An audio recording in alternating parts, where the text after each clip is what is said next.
ओम नमो शिवाय। प्रणवोलोय श्रोत्रिकाळवर्ती हरन्ताणं प्रणवोलोय श्रोत्रिकाळवर्ती शिताणं प्रणवोलोय श्रोत्रिकाळवर्ती रायरियाणं प्रणवोलोय श्रोत्रिकाळवर्ती उज्जयनं प्रणवोलोय श्रोत्रिकाळवर्ती शवशामं ओंकार बिंदु संयुक्तं नित्यं ध्यायन्ति योगिनः कामदं मोक्षदं चैव ओंकाराय नमो नमः। मंगलम भगवान वीरो मंगलम गुरुमणि मंगलम मुकुंदार्यो जयंतमोष्ट मंगलम सर्वमंगल मांगल्यम सर्वकल्याणकारकम प्रदानम सर्वधर्माणं जैनम हेतु शासनम नभः शमैशालाय स्वानुभूत्या चकाशते चित्स्वभावाय भावाय सर्वभावान्तरक्षि एगो में शाश्वतो पाज्ञान दर्शन शेषा में बाईला बाबा सर्वेश ओम श्री नमः देवी नमः श्री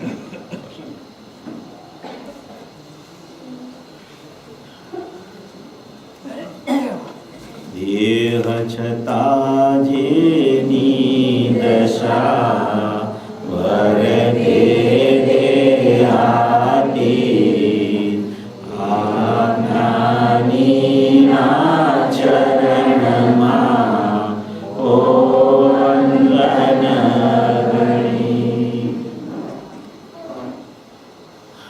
बहुत से लोगों ने पूजी बेन के बारे में उसके 110 के जन्म जयंती के दिन पर बहुत सी चर्चाएं और बहुत से बिंदु रजू कर दिए।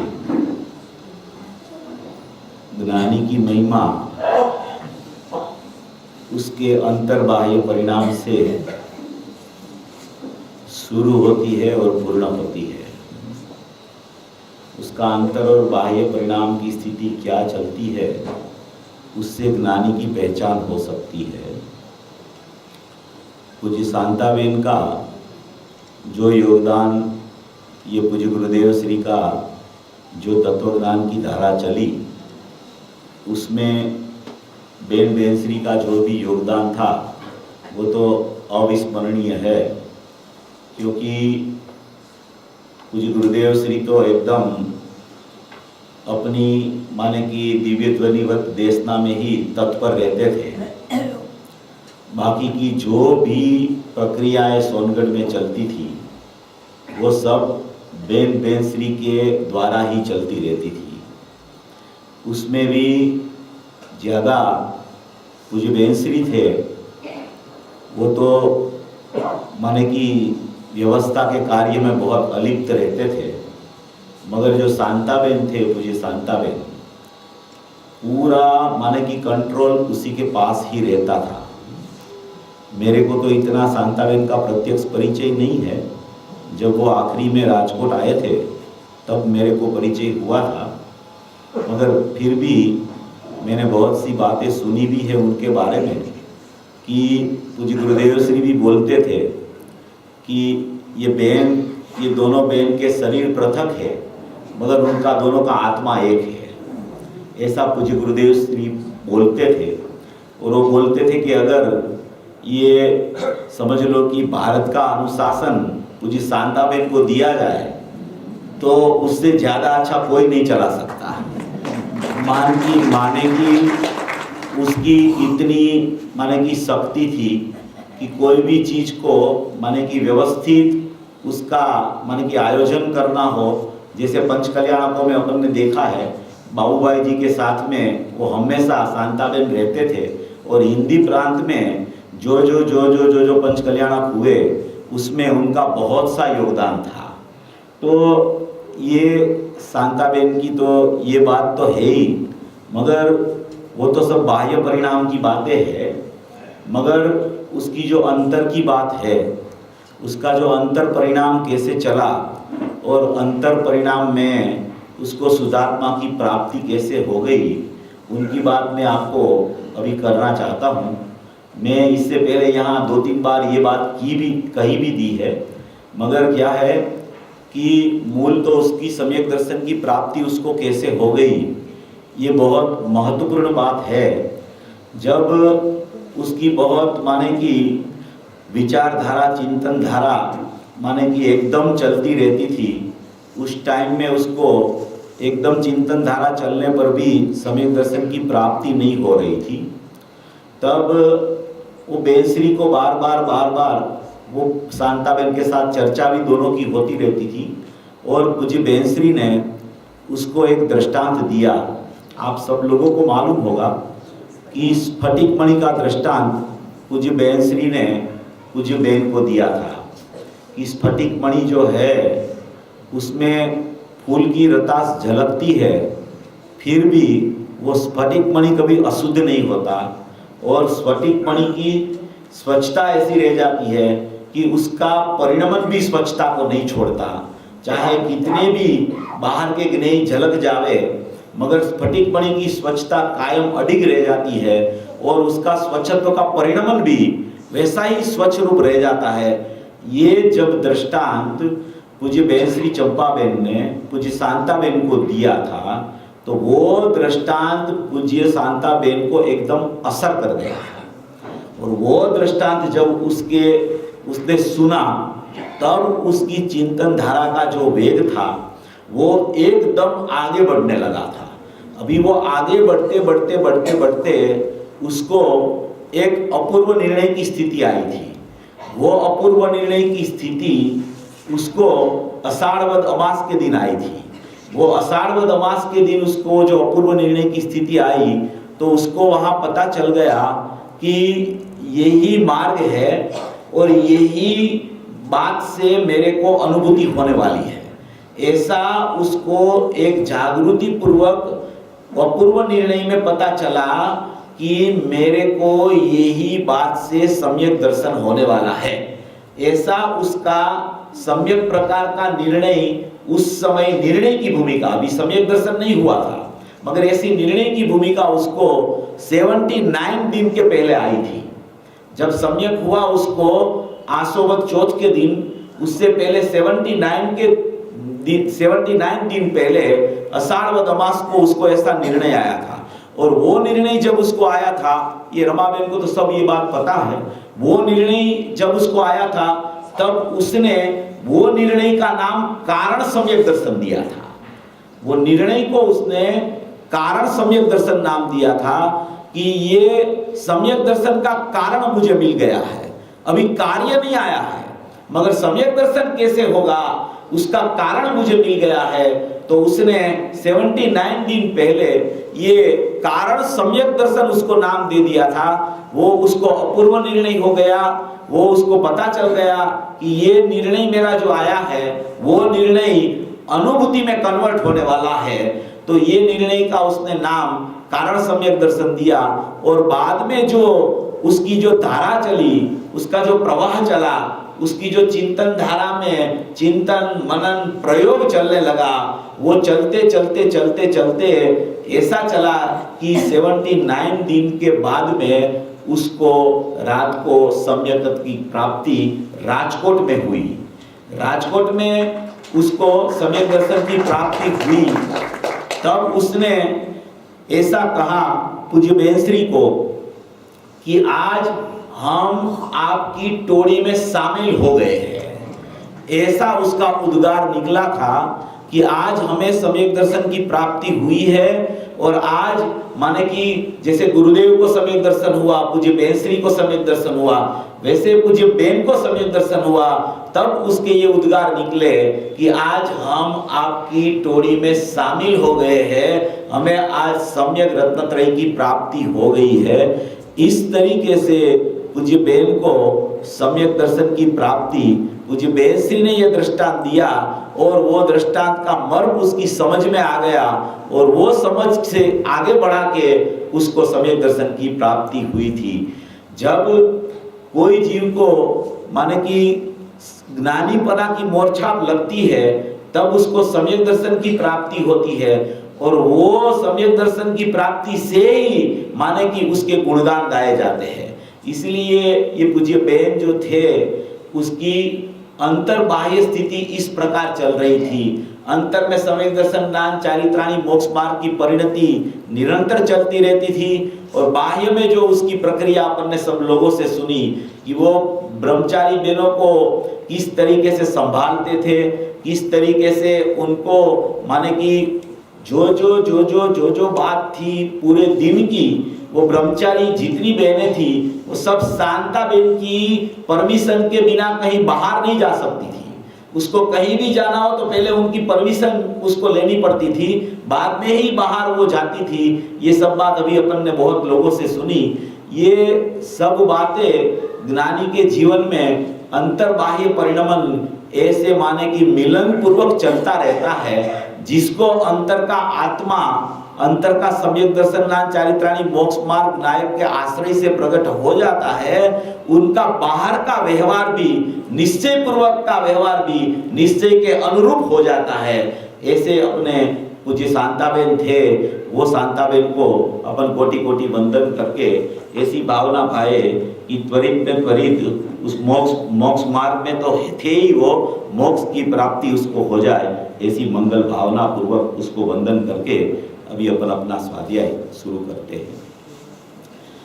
अभी अपना ये अलिंग ग्रहण का जो बात चल रही है, अलिंग ग्रहण का 20 बोल, उसमें जो चर्चा चल रही है उसमें आज पूज्य गुरुदेव श्री के प्रवचन में 11वां और 12वां बोल अभी यहाँ चला था, तो उसके ऊपर ही अपन बात आगे बढ़ाते हैं। कल अपन ने वो बात तो थोड़ी ले ली थी 1-2 बोल की, वही बोल अभी यहाँ चला है। अभी देखो ये 12वां बोल है कि जेने लिंगो द्वारा એટલે કે इंद्रियों द्वारा ग्रहण એટલે કે विषयोનો उपभोग नहीं, जिसको माने कि अलिंग ग्रहण माने कि अपना भगवान आत्मा की प्राप्ति हो जाती है, वो तो अनिंद्रिय स्वभाविक हो जाता है। इसलिए कोई इंद्रिय से भोग करना, उपभोग करना वो उनको रहता ही नहीं है। उनका भोग तो ज्ञान और आनंद का ही निरंतर चलता रहता है। ऐसा अनिंद्रिय आत्मा की जिसने प्राप्ति कर ली है, उसको तो कोई बाह्य इंद्रिय का भोग माने कि वो विषय भोग का परिणाम ऐसा होता ही नहीं है। मगर जब ये बात दृष्टि के विषय से चलती है, तब भी मुझे गुरुदेव श्री कोई न कोई ज्ञान प्रधान भी संस्मरण अपने को कराते रहते हैं कि भाई ज्ञानी भी हो गया तो ज्ञानी का दृष्टि का विषय तो परिपूर्ण उसकी दृष्टि में आ गया है, मगर उसकी मुझे गुरुदेव श्री ने अभी लिया था, वही मैं पढ़ के आपको बताता हूँ। बहुत माने कि श्रद्धा और ज्ञान का सुमेर से पूज्य गुरुदेव श्री का प्रवचन हमेशा चलता रहता है। तो वो बात पूज्य गुरुदेव श्री ने अभी उठाई थी बहुत अच्छी तरह से। तो जब जीव ज्ञानी जब हो जाता है तो ज्ञानी का ज्ञान का परिणमन तो सम्यक प्रकार से अंतर में चलता ही रहता है, मगर जब ज्ञानी विकल्पात्मक दशा में आता है तो अस्थिरता जन्य राग का परिणमन भी उसको माने कि चलता रहता है। देखो इसमें पूज्य गुरुदेव श्री ने ये बात की, पेज नंबर है 96, पेज नंबर है, शुरू ही हुआ है प्रवचन, उसमें आया है जेने लिंगो द्वारा भगवान आत्मा ने लिंगो द्वारा એટલે રાગાદી लिंगो द्वारा इंद्रियों द्वारा ग्रहण એટલે કે વિષયોનો ઉપભોગ નથી। એ તો હમણાં પેલી અભોક્તા શક્તિ જોઈએ। ભગવાન આત્મામાં એક અભોક્તા નામની શક્તિ અને ગુણ છે કે જે વિષયોના રાગને ભોગવે નહીં। ઝીણી વાત છે ભાઈ, પ્રભુ આત્મામાં એક અભોક્તા નામનો ગુણ છે। એ અહીં કહે છે આત્મા વિષયોનો ઉપભોક્તા નથી, રાગનો ભોગતા આત્મા નથી। रागनु भोगवापणु छे ज्ञानना प्रकाशनी अपेक्षाए, कर्ता भोक्ता पर्याय परिणमे ए अपेक्षा है। देखो राग का भोक्ता नहीं है, राग का भोगना भोगवापणोपणा है, ज्ञान का प्रकाश की अपेक्षा से, कर्ता भोक्ता पर्याय परिणमे वो अपेक्षा से, पण भोगवा लायक छे ए रीते भोगवतो नथी। झीणियों बहु बापू आत्मा एने कहिए कि इंद्रियों द्वारा जे विषयनो भोग रागनो ए भोगता नहीं, ये तो आनंद अने शांतिनो भोगता छे।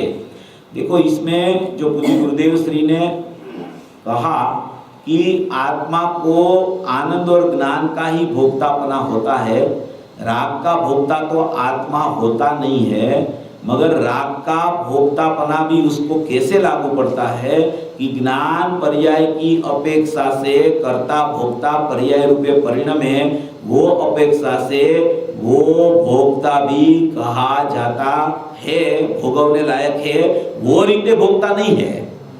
वो क्या कहना चाहते हैं कि ज्ञान की अपेक्षा से तो भोक्तापना उसको लागू पड़ता है, मगर वो भोक्तापना माने कि वो भोक्ता है उस अपेक्षा से लागू नहीं पड़ता।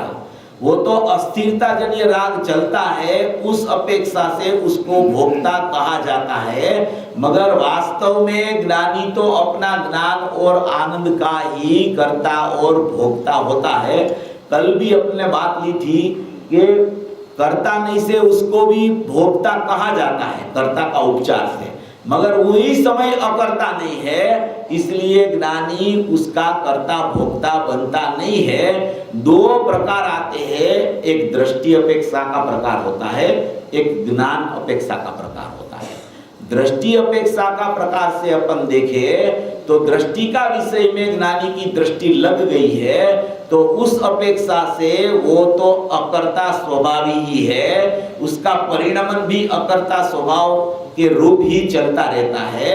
मगर ज्ञान अपेक्षा माने कि जो 47 नई का प्रकरण आता है चरणानुयोग सूचक चूलिका में, उस अपेक्षा से अपन अगर देखे तो अस्थिरता जन्य जितना राग ज्ञानी को भी चलता है, उसका कर्ता ज्ञानी उसका परिणमन अपेक्षा से वही करता है, मगर वो ऐसा नहीं मानता मैं उसको भोग रहा हूं, मैं उसका करता हूं, इसलिए वो अपेक्षा से वो कर्ता और अभोक्ता है।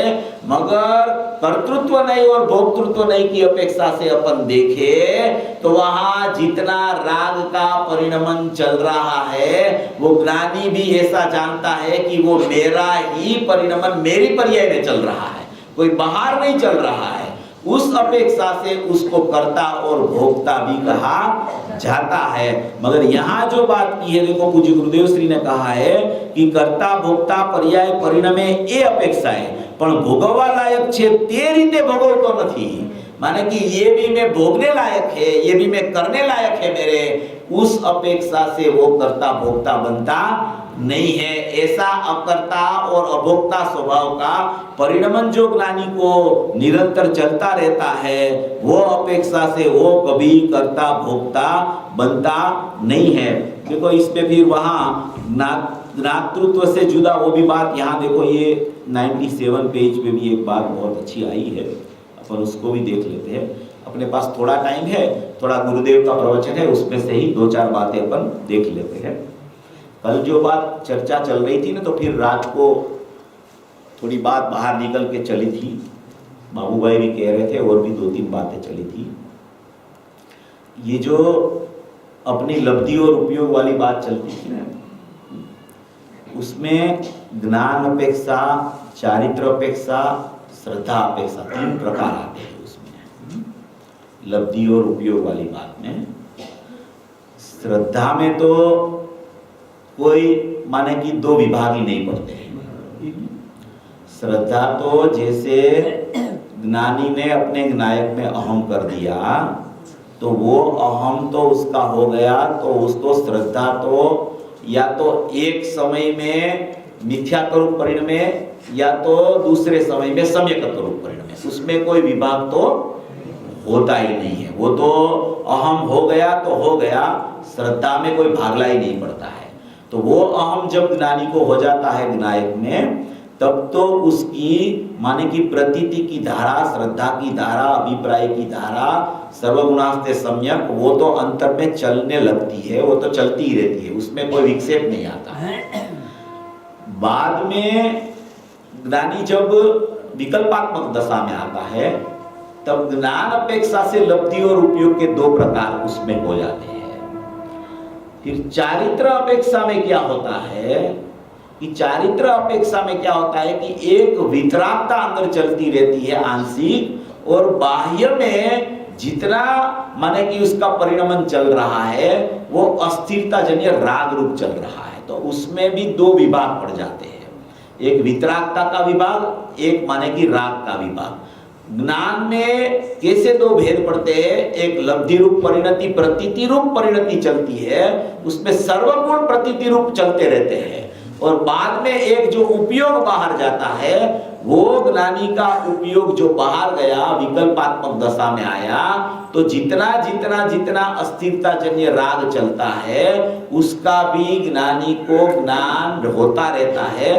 तो ये ज्ञान अपेक्षा से लब्धि और उपयोग कहा जाता है, चारित्र अपेक्षा से वितरागता और राग कहा जाता है। अभी वो ज्ञानी समझो कि ये कल बाबू भाई थोड़े प्रश्न उठा रहे थे, इसलिए मैं उसका स्पष्टीकरण कर देता हूं कि भाई देखो यहाँ समझ लो कि तीन कसाय का अभाव भी हो गया, कोई ज्ञानी हो गया, माने कि मुनि दशा भी आ गई, और तीन कसाय का अभाव की माने कि उसको परिणति भी अंदर में चलने लगी। जैसे अपन कुलकुल आचार्य लेवे, अमृतचंद्र आचार्य लेवे, पद्म ब्रह्मचारी देव मुनिराज ले लेवे हैं, तो यहाँ तो उसको क्या हो गया कि उसको सप्तम छठा गुणस्थान चलता रहता है। तो वो सप्तम छठा गुणस्थान की स्थिति ऐसी होती है कि तीन कसाय की अभाव वाली चौकड़ी वहां पे अनंतानुबंधी अप्रत्याख्यान प्रत्याख्यान चला गया है। अभी संज्वलन का एक ही कसाय बाकी रहता है, 4 तेरी ने 12 माने कि 12 प्रकार के कसाय चले गए। अभी एक संज्वलन का कसाय का क्रोधमान माया लोभ भी उसको माने कि चलता रहता है। तो यहाँ तो उसको ये समझ लो कि सप्तम छठवां गुणस्थान आ गया, तो वो तीनों कसाई की चौकड़ी चली गई। अभी संज्वलन का ही एक कसाई बाकी रह गया है। मगर यहां से समझ लो कि वो तो यहां से जाने वाले हैं स्वर्ग में, हैं? यहां से जाएंगे वो तो स्वर्ग में, तो वहां चले जाएंगे तो ये सप्तम छठवां गुणस्थान नहीं रहने वाला, वहां तो चतुर्थ गुणस्थान की सीमा है। तो वहां चतुर्थ गुणस्थान आ गया, तो ये अनंतानुबंधी कसाई चला गया, वहां अनंतानुबंधी कसाई नहीं रहता है, बाकी के कसाई तो चालू हो जाते हैं वहां। तो ये स्थिति चारित्र अपेक्षा से वहां पे हो जाती है। यहाँ पे तो सप्तम छठवां गुणस्थान, और यहां से माने कि देह परिवर्तन होके वहां जीव चला गया, तो वहां उसको माने कि एक कसाई की चौकड़ी का अभाव वाली स्थिति वहां हो जाती है। तो ये चारित्र अपेक्षा की बात है।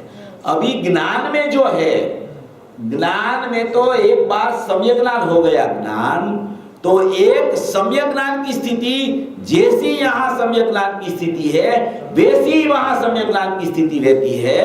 ज्ञान में सम्यक ज्ञान और केवल ज्ञान इतने ही भेद है, उसमें कोई माने की वृद्धि की तारतम्यता बिल्कुल लागू पड़ती नहीं है। ज्ञान सम्यक ज्ञान हुआ तो वो सम्यक ज्ञान ही रहता है, और बाद में मनुष्य गति में आके उसको केवल ज्ञान होता है। तो सम्यक ज्ञान और केवल ज्ञान में अंतर इतना ही है कि माने कि वहां केवल ज्ञान नहीं है और सम्यक ज्ञान है, और यहाँ सम्यक ज्ञान हुआ वो वहां भी सम्यक ज्ञान इतना ही रहता है, उसमें कोई फर्क पड़ता नहीं है। तो ज्ञान की अपेक्षा से देखे तो सम्यक ज्ञान ही रहता है, चारित्र की अपेक्षा से देखे तो वो वहां उतर जाता है, उसका गुणस्थान की परिपाटी माने कि नीचे आ जाती है। इसलिए कोई यहां से मुनिराज स्वर्ग में जाने का पसंद नहीं करता, मगर वो तो उसकी स्थिति ऐसी है कि उसको जाना ही पड़े यहाँ वहां, क्योंकि यहाँ तो अभी पंचम काल में तो मोक्ष तो होता ही नहीं, तो यहाँ से तो उसको स्वर्ग में ही जाना है। तो ऐसी स्थिति ज्ञान में और चारित्र में लागू पड़ती है।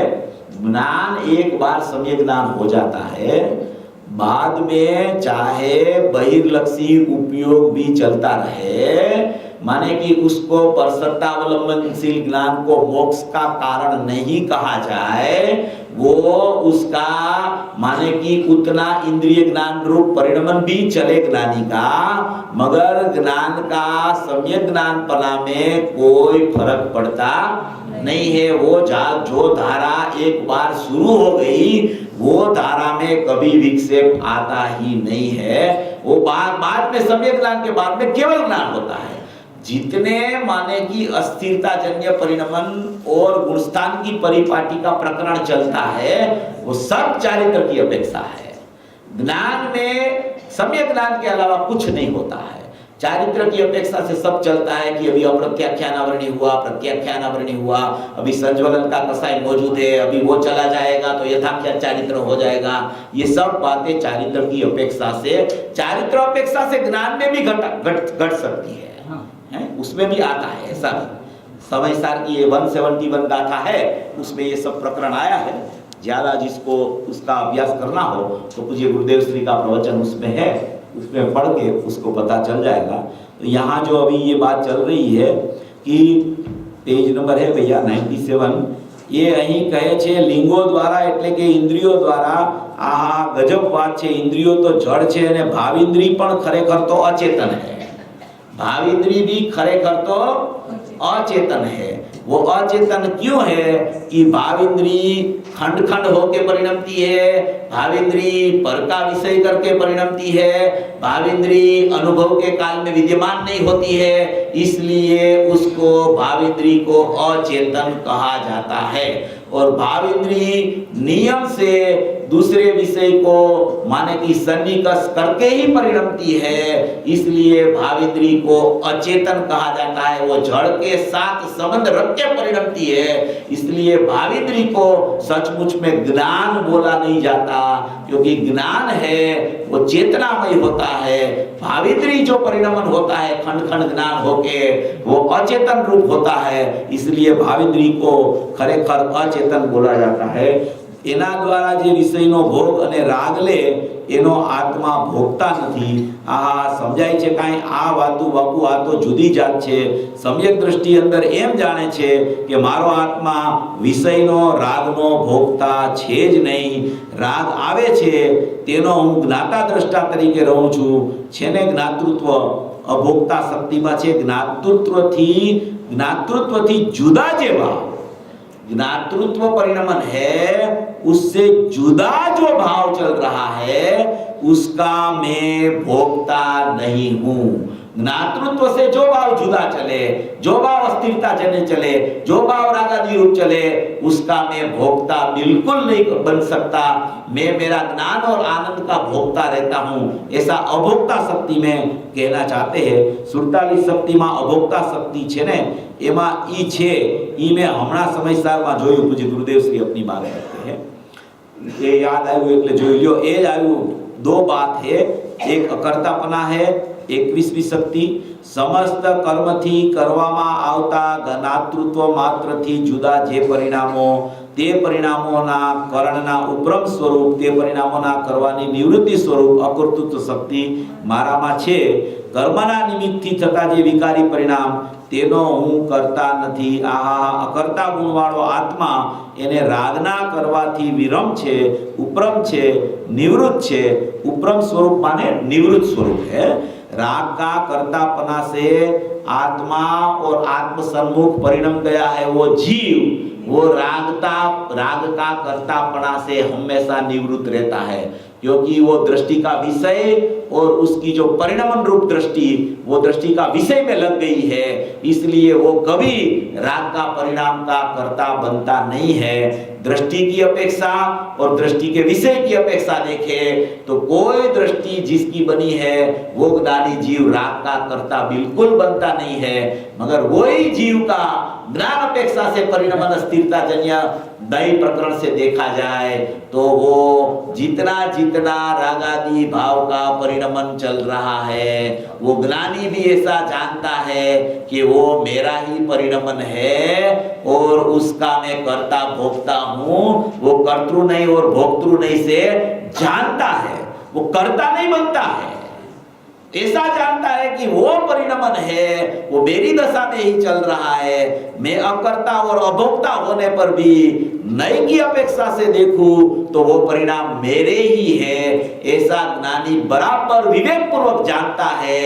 माने कि ज्ञानी की मध्यस्थता ऐसी हो जाती है कि वो कोई परिणाम दृष्टि अपेक्षा से जो परिणाम को जाने, वही समय में ज्ञान अपेक्षा से भी वो परिणाम का जैसा स्वरूप है ऐसा वो जानने रूप परिणमता रहता है। जानने रूप परिणमना एक बात है और द्रव्य पे दृष्टि लगना वो एक बात है। द्रव्य पे दृष्टि लगी है, उसमें अकर्ता स्वभाव, अभोक्ता स्वभाव ही दृष्टि पूर्वक उसका माने कि परिणमन चलता है। और ज्ञान अपेक्षा से, अस्थिरता जन्य अपेक्षा से वही जीव वही परिणाम जैसे परिणमता है, उसको जानने रूप परिणमता रहता है। यानी कि दृष्टि और ज्ञान का सुमेल ज्ञानी का ऐसा चलता रहता है कि कोई नई दुबाती नहीं है और अपना सम्यक प्रकार कभी छूटता नहीं है। ऐसा एक उसका सुमेल श्रद्धा और ज्ञान का, ज्ञानी का निरंतर चतुर्थ गुण स्थान से चलता है, ऐसा उसका सुमेल हो जाता है। इसलिए आगे चलते चलते चलते चलते चलते ज्ञानी माने कि मोक्ष लक्ष्मी को प्राप्त करके वो मोक्ष में आरूढ़ हो जाता है। ऐसी कोई ये अलिंग ग्रहण के बोलों की चर्चा है, बहुत महत्वपूर्ण चर्चा है। अभी अपने पास संक्षिप्त टाइम था, इसलिए इतना ही अपन चलाते हैं। आगे अपन रात को इसका प्रकरण आगे चलाएंगे।